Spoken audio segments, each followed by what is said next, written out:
जवन खातारा। दिल वाला हमें सुन। भैया गाना आ चुका है भैया, गाना ट्रेंडिंग पे भी भैया, अभी भैया गाना 8 नंबर भैया, गाना ट्रेंडिंग पे चल रहा है भैया। बोलिया हो छापारा, दिल वाला हमें भैया छपड़ा आरा, आरा छपड़ा बलिया भैया, चाहे कुछ भी बोल सकते हैं। और ना पाइबू मान जाइबू लोहा जहिया।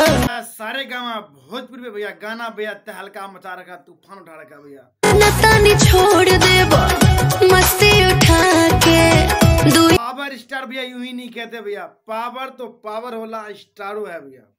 अरे बलिया छपर वाला छोड़ दा लड़ाई, मतलब पावर स्टार पवन सिंह, वाकई में भैया सच कर दिया भैया, पावर स्टार पवन सिंह का भैया गाना आया है छपरा बलिया आरा, चाहे तनी के कहो बड़ा ये राजा जैसे 3-4 मिलियन भैया एक दिन के अंदर भैया क्रॉस कर गया भैया, 3-4 मिलियन। पाचारा मस्तीला हमें सुन ला।